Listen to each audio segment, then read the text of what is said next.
Let us explore hexagons and understand equivalent fractions. Have you seen hexagons in nature? Yes, you have.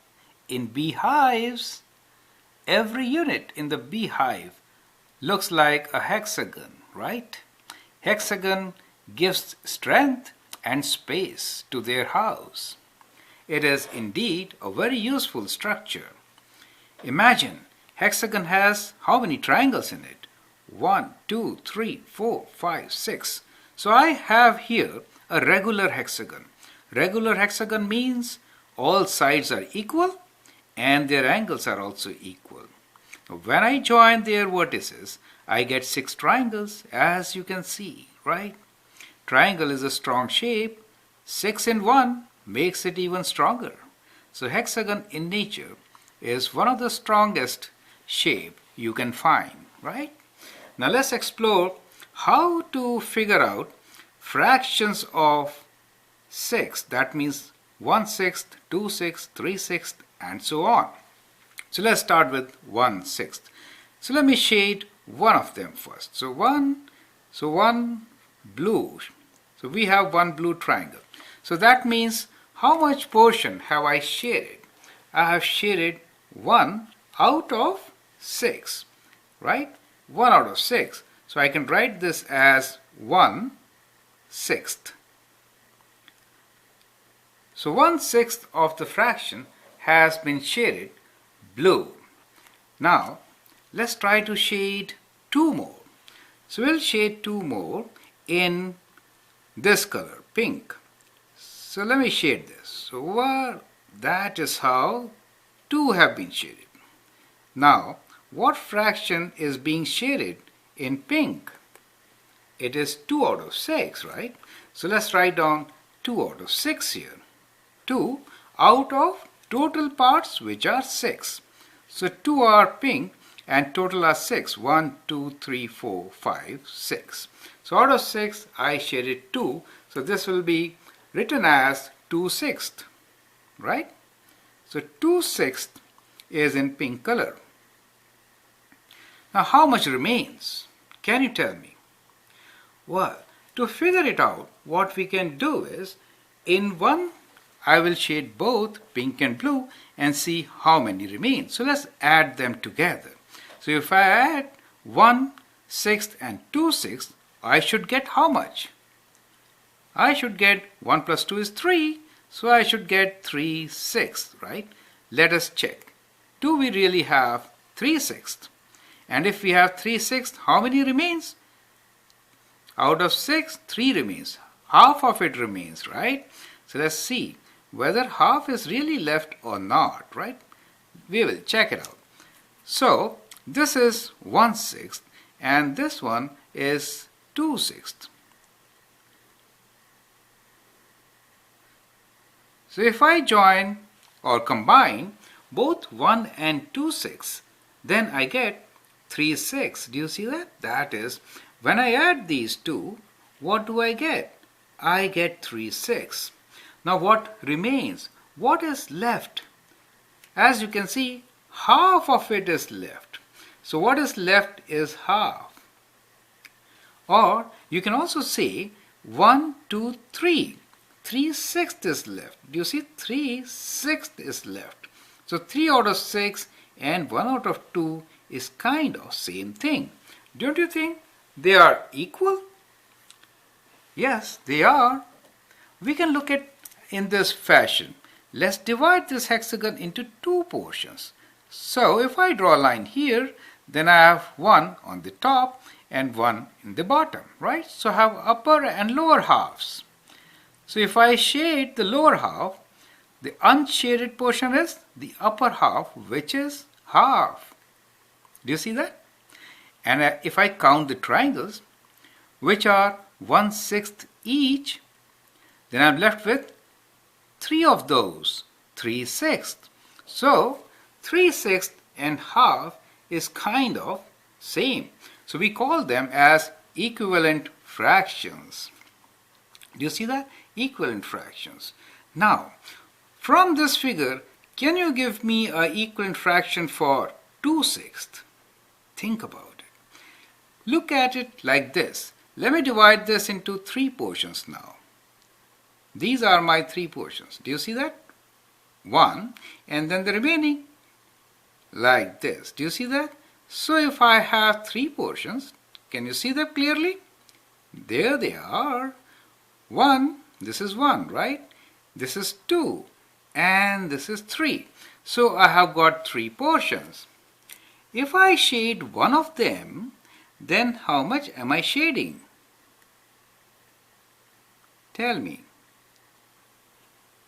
1 out of 3. Do you see that? So I have shaded 1 out of 3. But this is same as this one. Do you see? Compare them. Or compare this. 2 out of 6. So 1 out of 3 is same as 2 out of 6. They are equal. Don't you see? Equal. So such fractions which represent the same thing are called equivalent fractions. E-Q-U-I-V-A-L-E-N-T. Equivalent fraction.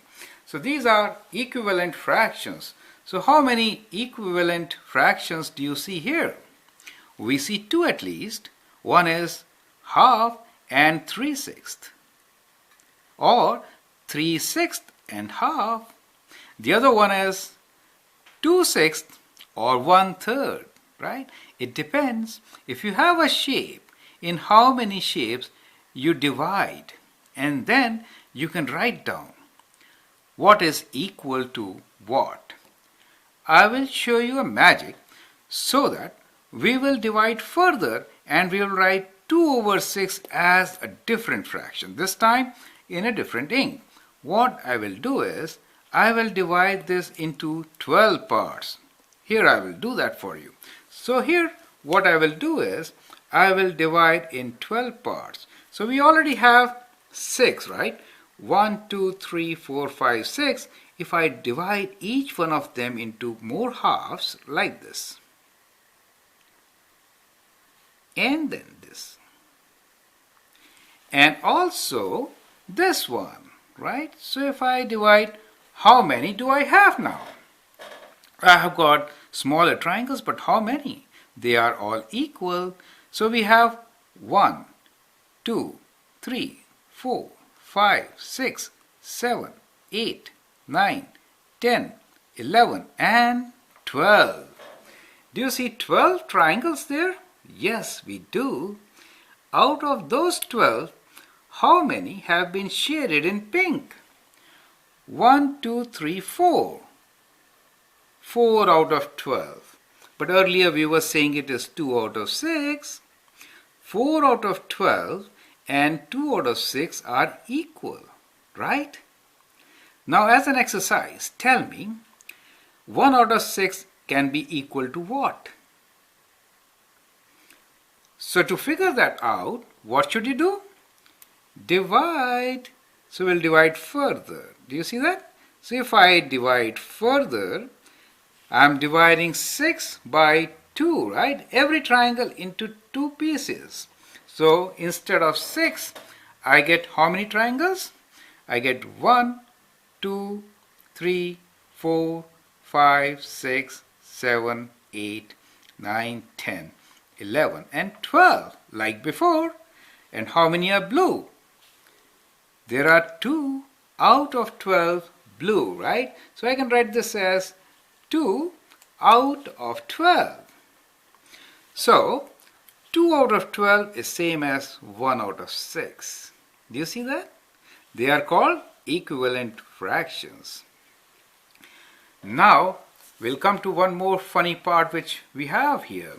We have a very interesting case, and that is, if I add 1 out of 2 plus 1 out of 3 plus 1 out of 6, what do I get? 1 out of 2 plus 1 out of 3 plus 1 out of 6, what do I get? How can we figure this out? Okay, so what we will do is, we will consider this particular hexagon. Here we already have 1 out of 3. Do you know 1 out of 3? This pink portion is 1 out of 3, right? We divided it into 3 parts and got 1 out of 3, correct? So that is 1 out of 3. And now where is 1 out of 6? 1 out of 6 is this one. That means if we consider these 6 triangles, then 1 out of 6 is this, right? So that is 1 out of 6, correct? What remains is your half.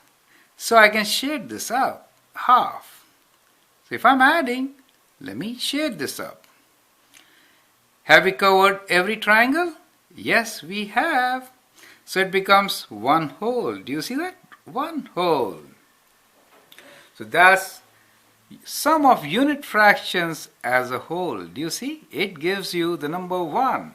And that makes hexagon one of the most interesting shapes. Do you see that? Half, 1/3, the half is this one. Half, 1/3 and 1/6. When you combine them, you get 1 whole. Practice at home. Draw some hexagons and check it out.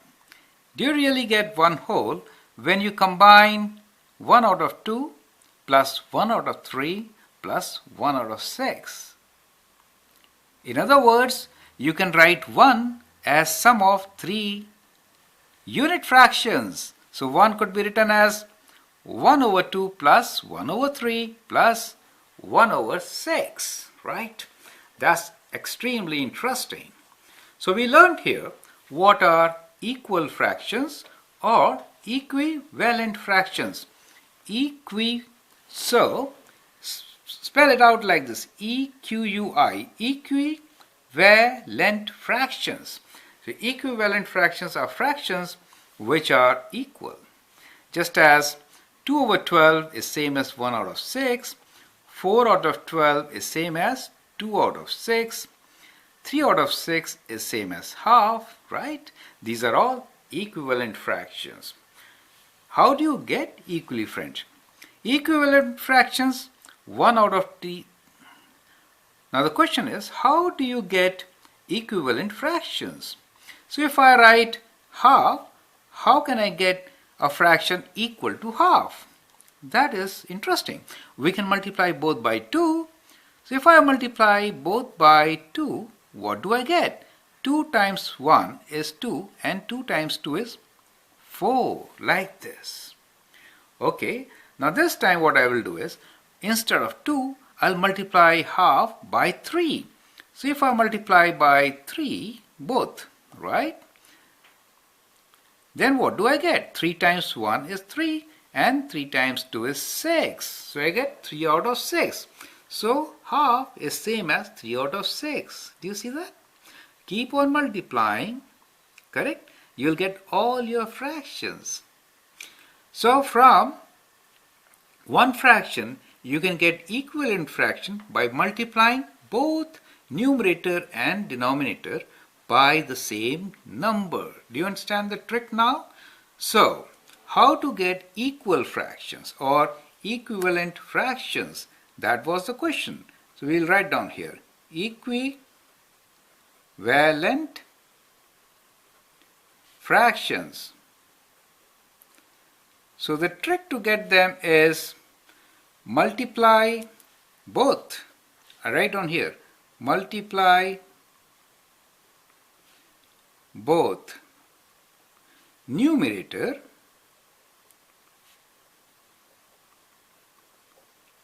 and denominator by the same number. Do you see that? By same number. Do you understand now? If you do that, you get equivalent fractions. So that is the trick. Let me push this sheet a bit upward so that things are clear to you. So NUMBER. So equivalent fractions you can get by multiplying both numerator and denominator by the same number. Do you see that? That is how you get 2 out of 6. If I multiply both by 2, what do you get? Double them up. 2 times 2 is 4 and 6 times 2 is 12. 1 out of 6. Double them up. 2 times 1 is 2. 6 times 2 is 12. We get it. Do you understand? That is how we get 1 out of 3 times 2. 2 times 1 is 2. 2 times 3 is 6. There you go. So you can make more equivalent fractions from here. Do you see that? How? Last time I divided into 2. You could divide them into 3, into 4, and so on to get more equivalent fractions. I hope that's absolutely clear to you. So we learned from here what are equivalent fractions, and we also learned that the number 1 can be written as sum of unit fractions like 1 over 2 plus 1 over 3 plus 1 over 6. Thank you.